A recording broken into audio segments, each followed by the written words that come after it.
Assalamualaikum warahmatullahi wabarakatuh.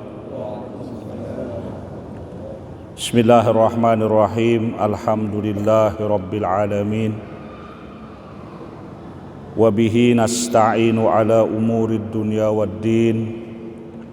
Wassalatu wassalamu ala ashrafil anbiya'i wal mursalin, Sayyidina wa habibina wa maulana Muhammadin wa ala alihi wa ashabihi ajma'in. Subhanaka la ilma lana illa ma 'allamtana innaka antal alimul hakim. Wa la hawla wa la quwata illa billahil aliyyil azim. Allahumma rabbi shrah li sadri wa yassir li amri wahlul 'uqdatam min lisani yafqahu qawli. Amin. Amma ba'du. Hadratul mukarramin, para tokoh agama, tokoh masyarakat yang dimuliakan Allah Subhanahu wa taala, hadirin hadirat, kaum muslimin muslimat jamaah salat maghrib dan salat isya Masjid Nurul Mukmin, yang mudah-mudahan tiang pelunggu senamian senantiasa dalam naungan rahmat dan maghfirah Allah Rabbul Alamin. Alhamdulillah wa syukurillah, di malam yang penuh dengan kebaikan ini Allah Subhanahu wa taala memberikan maunah, pertolongan kepada kita semua sehingga kita dapat menunaikan kewajiban sholat maghrib kita secara berjamaah, kemudian melanjutkan dengan iktikaf. Fa insyaallah juga kita akan dapat menunaikan kewajiban sholat isya kita secara berjamaah. Mudah-mudahan kita selalu bisa menjadi hamba yang tetap bersyukur, sehingga nikmat Allah akan lestari, bahkan hidup kita menjadi semakin berkah. Sholawat dan salam tidak lupa kita haturkan kepada junjungan alam Nabi tercinta Sayyidina Rasulullah Muhammad sallallahu alaihi wasallam beserta seluruh keluarga, kerabat dan sahabat-sahabat beliau. Bersama-sama kita mengucapkan Allahumma sholli wa sallim wa barik ala Sayyidina Muhammadin wa ala alihi wa ashabihi ajma'in.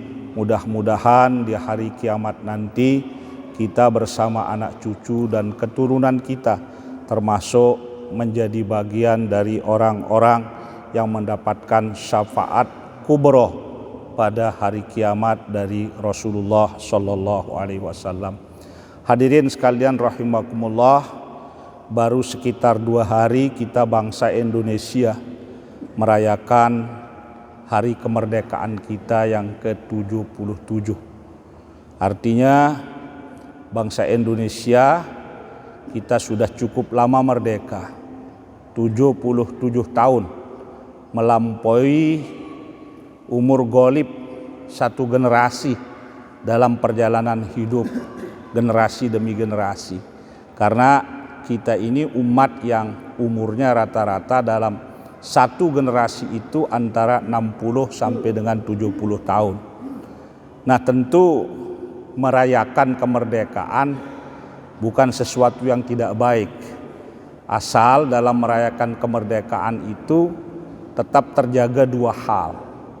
Yang pertama, apa yang disebut dengan tazakkur, ya, bahwa kita mengenang kembali, mereview, merenungkan perjalanan bangsa kita. Bagaimana ketika kita merebut kemerdekaan, bagaimana ketika kita mempertahankan kemerdekaan, lalu bagaimana kita dalam perjalanan 77 tahun mengisi kemerdekaan itu. Apa yang terjadi dalam proses-proses pembangunan bangsa kita ini, apakah apa yang menjadi harapan dan cita-cita kita tercapai ataukah masih jauh dan justru perjalanan kita menyimpang dari jalan yang seharusnya kita lalui atau jalankan sebagai sebuah bangsa. Nah, kemudian sesudah kita melakukan tazakkur, evaluasi, maka tentu akan kita dapatkan betapa besarnya nikmat Allah, karunia yang diberikan kepada bangsa kita, sehingga kita harus bertasyakur, terus meningkatkan kesyukuran kita kepada Allah dengan jalan bagaimana kita berikhtiar dalam sisa umur kehidupan ini, mengisi kemerdekaan kita. Apa yang sudah baik kita pertahankan, apa yang belum baik terus kita lakukan perbaikan-perbaikan, sehingga secara tahap demi tahap tapi pasti kita bangsa Indonesia bisa sampai pada cita-cita kemerdekaannya. Nah, hadirin sekalian rahimakumullah, kalau kita melihat perjalanan bangsa kita 1 tahun terakhir, kalau kita hitung dalam catatan apa yang terjadi dalam kehidupan bangsa kita mulai 1 Januari tahun 2022 sampai dengan 21 Juli 2022, itu artinya sekitar 6,5 bulan. Maka oleh Badan Bencana Nasional, ya, BNPB, ya, Badan Penanggulangan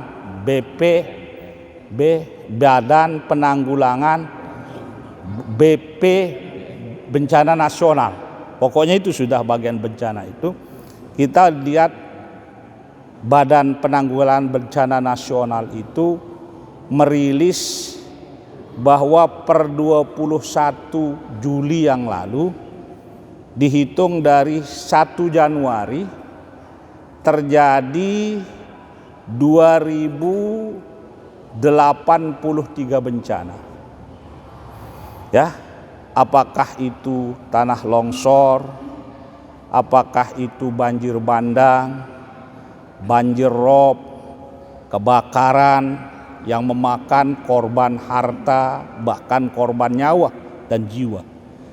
Maka kalau kita hitung perjalanan kita ini, artinya rata-rata bencana yang terjadi di Indonesia dari 1 Januari sampai 21 Juli itu 10 sampai 12 bencana sehari.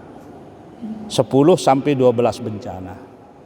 Nah, kita orang beriman sudah diminta oleh Al-Quran, diingatkan oleh Nabi, bahwa setiap kejadian itu harus menjadi pemikiran kita. Karena tidak ada sesuatu itu terjadi begitu saja. Tapi likulli syai'in sababa fa'at ba'asababa. Semua yang terjadi diciptakan oleh Allah dalam kehidupan umat manusia ini, adakah yang menyenangkan ataukah tidak menyenangkan, itu semua pasti ada penyebabnya. Ada penyebabnya. Dan kalau dalam agama kita, bencana, apakah namanya musibah dan lain sebagainya, itu akan terjadi karena disebabkan oleh dosa-dosa manusia. Selama manusia semakin lama semakin mudah melakukan dosa, semakin banyak melakukan kemaksiatan, maka akan semakin banyak bencana yang hadir dalam kehidupan masyarakat itu. Tapi sebaliknya, kalau masyarakat itu semakin bertakwa kepada Allah, semakin banyak beristighfar dan menjauhkan dirinya dari kezoliman-kezoliman, apakah itu kemaksiatan yang langsung kepada Allah atau perbuatan-perbuatan yang merugikan orang lain, maka jaminannya kehidupannya akan semakin mudah. Kehidupan orang yang bertakwa itu pasti akan tumbuh dari setiap celah-celah yang ada, baik bumi maupun langit. Rahmat Allah akan menaungi mereka. Jadi sudah jelas ayat-ayat Al-Quran seperti itu. Nah, sehingga hadirin sekalian rahimakumullah, kalau kita merenung bagaimana keadaan hidup kita, ternyata rata-rata 10 sampai 12 bencana sehari, maka ini artinya kondisi kehidupan kita sebagai umat beragama terutama kita umat Islam di Indonesia ini adalah umat yang mayoritas, harus kita mau jujur mengakui bahwa kita sudah banyak menjadi orang-orang yang latah dan mudah berbuat dosa. Kondisi kehidupan masyarakat kita sekarang lebih mudah diajak berbuat yang tidak baik ketimbang diajak berbuat baik. Ini faktanya di mana-mana. Maka tentu musibah dan bencana yang terjadi menimpa hidup kita yang seperti tadi hitungannya rata-rata 10 sampai 12 bencana itu sesungguhnya menjadi satu peringatan yang harus kita sikapi dan harus mengingatkan kita untuk mau kembali kepada jalan kebenaran. Nah, hadirin sekalian rahimakumullah, kalau kita memperhatikan ayat Al-Qur'an, kenapa manusia itu mudah berbuat dosa? Ya. Ada penyebabnya. Seseorang atau manusia itu menurut Al-Qur'an mudah berbuat dosa yang disebut dengan istilah agama dengan kata-kata pasek bahasa Sasak pasek, tapi kalau bahasa Arabnya pasikun. Pasik itu adalah orang yang latah bahasa ente. Si biasa ndek no berat angan gawe dosa. Jadi dosa wah biasa wah ndek na berat berdosa. No, orang pasik, orang yang mudah berbuat dosa adalah orang-orang yang lupa kepada Allah. Ya. Orang-orang yang lupa diri karena dia lupa kepada Allah. Ini bisa kita baca dalam firman Allah suratul Hasr ayat yang ke-19. Di mana dalam ayat itu Allah Subhanahu wa taala berfirman, wala takunu kalladzina nasullaha fa'ansahum anfusahum ulaika humul fasikun. Orang-orang yang beriman, ya, pada ayat 18 kita disuruh oleh Allah Subhanahu wa taala bertakwa kepadanya dan hendaknya setiap diri kita memperhatikan apa yang kita persiapkan untuk hari akhirat kita. Dan kita sekali lagi diminta bertakwa karena Allah Maha mengetahui apapun yang kita lakukan ketika kita hidup di atas dunia ini. Kebaikan yang kita lakukan tak satu pun yang abai dari catatan Allah. Begitu juga keburukan yang kita lakukan tak satu pun yang akan lepas dari catatan para pencatat yang ditugaskan oleh Allah Subhanahu wa taala atas amal-amal kehidupan kita. Maka pada ayat 19 itu diingatkan, wala takunu kalladzina nasullaha fa'ansahum anfusahum. Orang-orang yang beriman, janganlah kamu sama seperti orang-orang yang lupa kepada Allah, tidak pernah ingat kepada Allah. Karena orang-orang yang tidak pernah ingat kepada Allah itu dia lupa hakikat dirinya sebagai manusia. Ulaika humul fasikun, maka mereka itu gemar mudah berbuat dosa. Artinya menurut ayat ini, orang yang gemar dan mudah berbuat dosa, orang yang tidak pernah ingat kepada Allah, yang tidak bisa berzikir kepada Allah. Maka para ulama, guru-guru kita mengajarkan kepada kita sesuai dengan apa yang dicontohkan oleh Nabi, agar hidup kita terpelihara, bisa terhindar dari kemaksiatan-kemaksiatan, agar kita terbentengi dari godaan setan maupun dari pengaruh buruk hawa nafsu kita. Salah satu caranya adalah dengan kita banyak-banyak berzikir kepada Allah Subhanahu wa taala. Ini satu kitab yang di hadapan saya menjelaskan kepada kita bersama bahwa berzikir kepada Allah adalah paling tidak ada 5 manfaatnya. Ya, ada 5 manfaatnya kita berzikir kepada Allah Subhanahu wa taala. atau keistimewaan berzikir itu ada 5. Ya. Keutamaan berzikir itu ada 5. Dan kalau dalam hadis Nabi, hadirin sekalian rahimakumullah, orang yang selalu berzikir ketika dibandingkan dengan orang yang tidak pernah berzikir, kata Nabi, masalul hayyi wal mayyit, sama perumpamaannya ibarat orang yang hidup dengan orang yang mati. Orang yang selalu berzikir adalah orang yang hidup. Maka kalau orang yang hidup itu dia bisa berbuat baik, dia bisa menghindari keburukan. Tetapi kalau orang yang tidak berzikir itu diumpamakan sama dengan orang mati, artinya dia tidak bisa menghindarkan dirinya dari keburukan.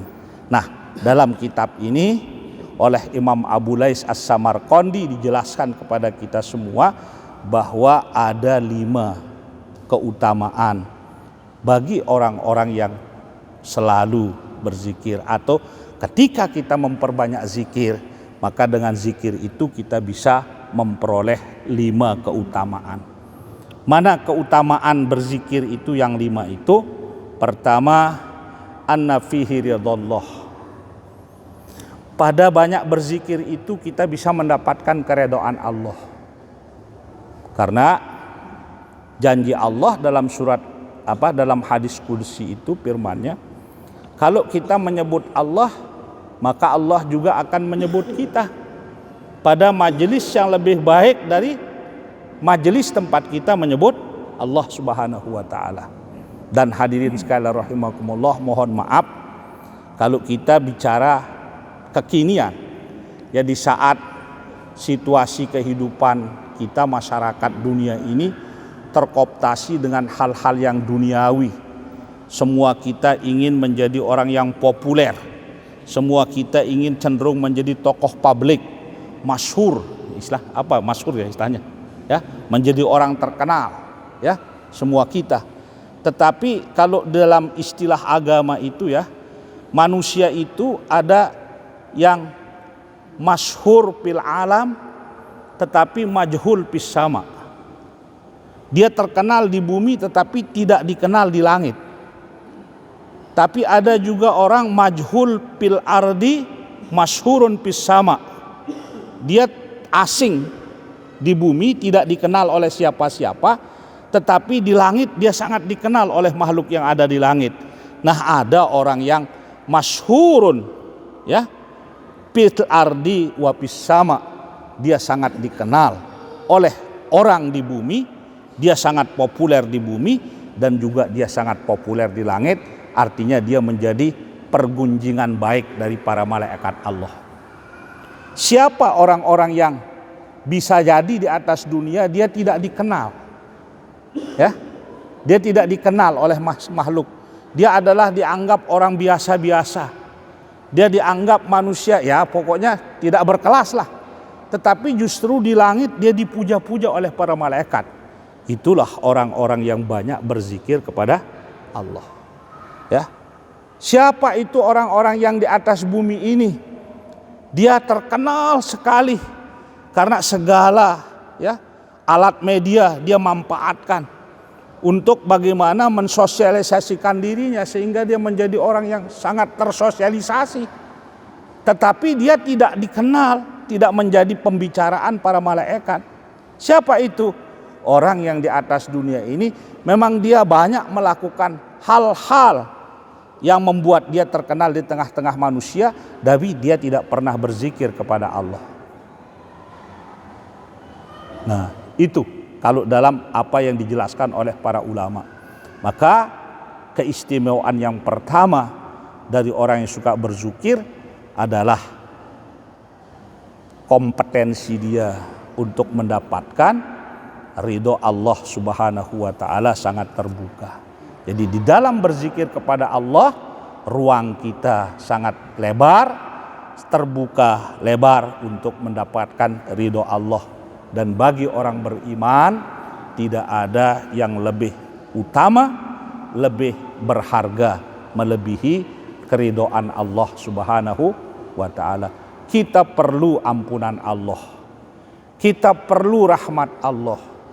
tetapi nilai ridho Allah itu melampaui maghfirah dan rahmat dari Allah Subhanahu wa ta'ala. Tidak semua orang yang diampuni dan dirahmati mendapatkan keridhaan Allah, tapi setiap orang yang diridhoi pasti diampuni dan dirahmati oleh Allah Subhanahu wa ta'ala. Yang kedua, fadilah atau keutamaan berzikir itu adalah annahu yazidu fil hirsi ala ta'ah, akan menjadikan orang punya kemampuan untuk lebih bersemangat lagi, tekun di dalam berbuat taat. Jadi ini akan menjadi imunitas kita ya, akan menjadi pendorong kita, akan menjadi tambahan power bagi kita. Berzikir kepada Allah itu adalah penambah tenaga kita, kekuatan kita untuk semakin bersemangat, semakin rajin di dalam berbuat taat dan kebaikan. Nah, jadi banyak berzikir itu semakin membuat kita kuat dan bersemangat di dalam berbuat kebaikan. Kemudian yang ketiga, anna fihi harzan minas syaiton idza kana dzakiran lillah. Orang yang selalu berzikir kepada Allah adalah selalu akan terhindar dari pengaruh setan. Dijamin dengan berzikir kepada Allah itu kita terhindar dari pengaruh setan. Ingat Bapak Ibu sekalian rahimakumullah, setan itu kata Nabi, dia masuk ke dalam diri kita itu lewat urat nadi namanya, jalan darah kita itu. Maka tidak heranlah Bapak Ibu sekalian kalau sering dalam pikiran kita ada pikiran-pikiran kotor. Kalau sering dalam hati kita ada keinginan-keinginan tidak baik, ada buruk sangka, ada pemikiran-pemikiran negatif. Itu semua yang disebut dengan hadisun nafsi, bisikan hati yang didorongkan oleh setan. Nah, untuk melawan ini supaya bisikan setan itu terhapus dan justru diganti dengan ilham dari para malaikat atau bisikan malaikat, bisikan yang positif itu, melawannya adalah dengan berzikir kepada Allah. Berzikir kepada Allah. Jadi kalau kita terus berzikir kepada Allah, maka itu akan menjadi jaminan kita terhindar dan terjaga dari godaan setan. Yang kemudian yang keempat, fadilah atau keutamaan berzikir itu atau keistimewaan berzikir, annahu fihi riqqatul qalbi. Dengan banyak berzikir menjadikan hati kita menjadi lembut, menjadikan hati kita lepas dari kekerasan. Artinya hati lembut itu kita akan menjadi orang yang santun, hati kita berisi dengan kasih sayang, hati kita terjajali dengan rahmah, kemudian kita akan mudah mendengarkan nasihat. Kita senang mendengarkan kebaikan-kebaikan. Itu hati yang lembut ya. Jadi bukan hati yang kerah ya. Kalau hati yang keras itu ya hampuk tebekeh bahasa sasak nggih. Mun dengan sindik ini dengar nasihat, itu adalah hati orang-orang yang berhati keras. Orang yang tidak senang mendengar nasihat adalah orang yang keras hati. Maka untuk melembutkan hati itu ternyata salah satu yang efektif adalah dengan kita banyak berzikir. Ketika kita selalu berzikir, Pak, insya Allah hati kita akan menjadi lembut. Dalam arti kata kita akan menjadi orang yang santun dan senang mendengarkan nasihat-nasihat, mendengarkan kebaikan-kebaikan. Kemudian yang kelima, ayyamna'ahu minal ma'asi. Insya Allah dengan berzikir kepada Allah itu akan bisa menegah kita untuk mudah jatuh ke dalam kemaksiatan. Jadi ini 5 keistimewaan kalau kita bisa berzikir terus dan terus berzikir tanpa henti, dan itulah yang diajarkan dalam kehidupan kita oleh baginda Rasulullah Shallallahu Alaihi Wasallam. Kita melihat Bapak Ibu sekalian rahimakumullah perjalanan kehidupan Nabi yang kita sebut dengan sunnah. Dalam semua hal ihwal, selalu Nabi tidak ada gerakan dari satu gerakan ke gerakan yang lain kecuali pasti ada zikirnya, kecuali pasti ada zikirnya, kecuali pasti ada ucapan yang menghubungkan kita untuk tidak boleh lupa dengan Allah Subhanahu wa ta'ala. Coba kalau kita memulai sesuatu, bacalah bismillah. Kan itu? Ya. Kalau kita mengakhiri sesuatu sesudah selesai, baca alhamdulillah. Bahkan semua gerakan kehidupan kita, dari kita tidur sampai kita bangun, sampai kita tidur kembali, sampai bangun kembali, tidak ada yang sunyi atau pri dari zikir. Kalau kita bicara sunnah Nabi, karena memang dengan berzikir itulah supaya semua napas kehidupan kita itu bernilai ibadah. Kita tidur pun bisa mendapatkan pahala kalau kita tidur kita itu menggunakan zikir. Cuma persoalannya selama ini ya kita lengah dengan sunnah Nabi, sehingga kadang-kadang kita tidak bisa menjalankan hidup yang sedemikian penuh dengan petunjuk yang membuat kita selalu ingat kepada Allah dan terhindar dari pengaruh-pengaruh buruk setan maupun pengaruh buruk hawa nafsu kita sendiri. Nah, Bapak Ibu sekalian rahimakumullah, kita melihat misalnya, dan ini mudah-mudahan sudah kita bisa mulai menjadi kebiasaan kita, terutama zikir menyangkut kita tidur. Ya. Ini yang artinya begini. Wahluwe itu kadang-kadang ini lepas, tidak ingat kalau ini sunnah Nabi. Mungkin kita pernah dengar tapi lupa atau tidak pernah dengar. Ya, sehingga budaya kita, mohon maaf kita sebagai orang tua, kalau menjelang tidur anak-anak kita itu yang kita suruh apa? Ke mene anta pada ampok tinduk. Kan gitu bahasa kita. Kanak mene dulu ampok tinduk. Padahal kalau sunnah Nabi itu kita diminta dan diajarkan oleh Nabi, kalau mau tidur itu tidur dalam keadaan berwudu. Sebelum kita tidur kita diminta untuk berwudu ke wudu'is sholat. Bagaimana kita mau sholat, wudu untuk sholat, begitulah cara kita wudu untuk tidur. Kemudian saat kita sudah wudu, kita mulaikan tidur kita dengan kita membaca wirid-wirid atau zikir. Kita diminta mulai membaca suratul Fatihah, kemudian membaca surat ayat kursi, lalu membaca suratul Ikhlas, membaca muawwizatain, membaca istighfar, membaca selawat. Bahkan istighfar dan selawat itu diminta oleh agama, diajarkan oleh sunnah Nabi, itu menjadi pengantar tidur kita sebelum kita terlelap. Nah, siapa-siapa melakukan tidurnya seperti itu, apalagi sesudah dia selesai membaca ayat kursi, lalu kedua tangannya ditiup. Ya, ditiup kedua tangannya, lalu dengan tangan yang sudah ditiup atas bacaan ayat kursi itu dia golam, usap bagian tubuh yang bisa diusap, maka itu menjadi jaminan dia akan tidak didatangi oleh mimpi buruk, dan kalau ada orang jahat mau nyeher dia, insya Allah dia tidak akan seher. Itu ajaran Nabi, tapi kan dek tegawe ya. Oke? Nah, kemudian siapa-siapa tidur seperti itu dalam keadaan berzikir, kalau dia mati dia husnul khotimah, dia mati syahid. Apalagi kalau dia dibangunkan oleh Allah, lalu begitu terbangun tengah malam, dia langsung mengucapkan la ilaha illallah wahdahu la syarikalah lahul mulku wa lahul hamdu yuhyi wa yumit wa huwa ala kulli syai'in qadir, maka semua dosanya diampuni.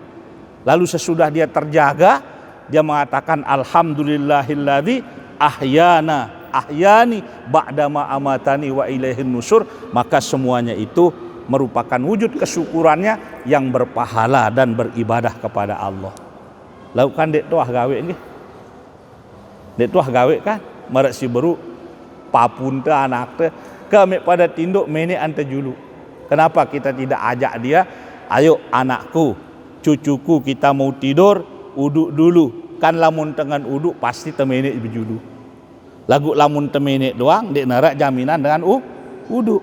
Lagu lamun tak ajak anak itu wudu, kemudian kita bimbing dia berzikir untuk tidur, maka Pak insya Allah dia akan menjadi bagian dari hamba-hamba Allah yang terhindar dari pengaruh buruk setan. Jadi semua keadaan kita ini harus ada zikir, ya. Sehingga dengan zikir itu hadirin sekalian rahimakumullah, ada perbuatan-perbuatan yang tadinya mubah, dia bisa menjadi perbuatan-perbuatan yang berpahala. Misalnya bekelor, ya. Bekelor hadirin sekalian rahimakumullah niki barang mubah. Ya, barang mubah. Artin barang mubah niki tegawe ndek tegawe ya pada doa. Ndek temu pahala, ndek temu dosa. Tetapi ketika kita bisa memasang niat yang baik, ketika kita bisa berzikir melakukan itu yang mubah itu, kemudian kita bisa melakukannya dengan adab yang diajarkan oleh Nabi, maka dia berubah menjadi ibadah yang berpahala. Itulah yang masuk dalam kategori apa yang dikatakan atau disabdakan oleh Nabi, kam min a'malid dunya yasiru min a'malil akhirah bihusnin niyah.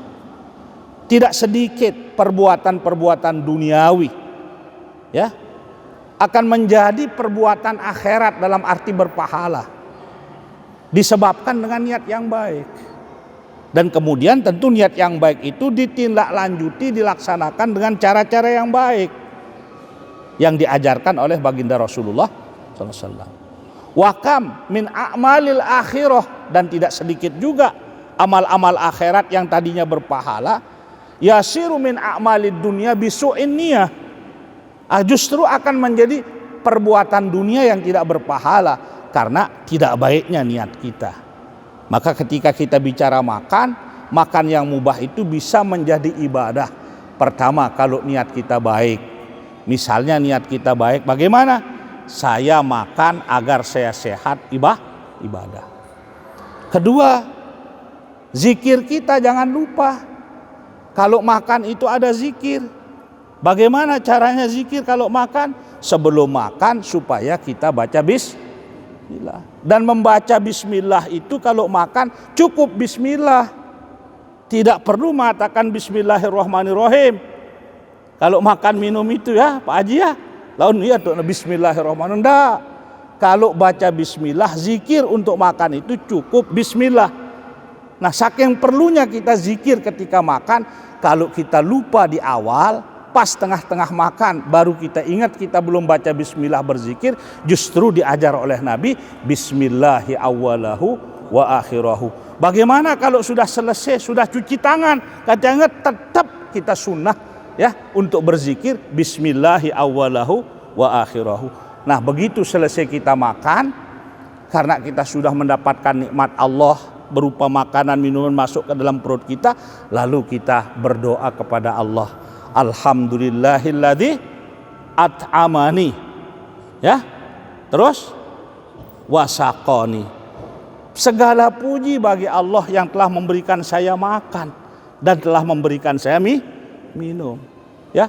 Walaupun memang cukup kita sadar mengatakan alhamdulillah, lagu menegaskan alhamdulillahilladzi at'amani wasaqani, ya, itu lebih baik lagi karena menegaskan pada diri kita bahwa kita iktiraf bin nikmah, mengenal nikmat Allah sehingga kita bisa menjadi hamba yang bersyukur. Banyaklah pokoknya contohnya bapak-bapak ibu sekalian rahimakumullah, andaikan sunnah Nabi terus berzikir dalam semua ahwal keadaan hidup kita, maka pasti semua perjalanan hidup kita itu berisi pahala dan kita jauh dari hal-hal yang berdosa, di mana sekali lagi dosa itulah yang menyebabkan turun dan terjadinya bencana dalam kehidupan kita. Maka tiang mengajak diri tiang dan kita bersama mengisi kemerdekaan dalam sisa kehidupan kita. Sila kita berusaha menjadi orang-orang at-taibun yang bertobat atas dosa-dosa kita, anibu ila rabbina, ya, kita kembali kepada Tuhan kita dengan kita menjaga iman dan takwa kita sekuat-kuat yang bisa kita lakukan secara maksimal. Kita saling bantu laksanakan firman Allah Subhanahu wa taala, wa ta'awanu alal birri wat taqwa wa la ta'awanu alal ismi wal udwan. Mudah-mudahan Allah Subhanahu wa taala menolong kita bersama ya untuk senantiasa bisa berzikir kehadiratnya, sehingga dalam perjalanan hidup ini kita bisa berjalan konsisten, istiqomah di garis-garis yang diridhai oleh Allah Subhanahu wa taala, terhindar dari semua dosa yang akan bisa menghadirkan bencana dalam kehidupan kita. Wallahu taala a'lamu bissawab. Terima kasih dan mohon maaf. Usikum wa nafsi bitaqwallah. Wallahul muwaffiq wal hadi ila sabilir rasyad. Wassalamualaikum warahmatullahi wabarakatuh. Kita berdoa hadirin sekalian. Bismillahirrahmanirrahim. Alhamdulillahirabbil alamin. Wassalatu wassalamu ala sayyidina wa habibina Muhammad wa ala alihi wa ashabihi ajma'in. Allahumma ja'al jam'ana hadha jam'an mubarakan marhumah wa tafarruqana ba'da hadha tafarruqan muwafaqan hasanan ma'sumah.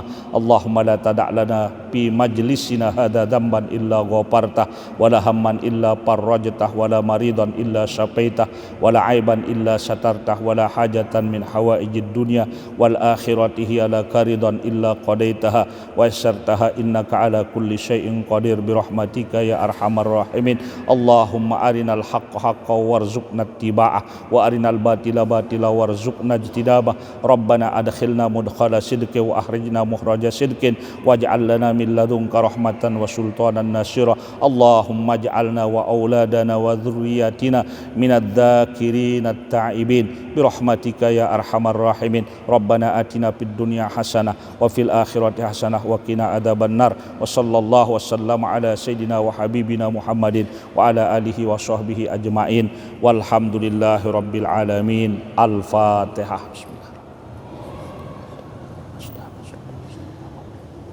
Waladdallin. Amin. Wassalamualaikum warahmatullahi wabarakatuh.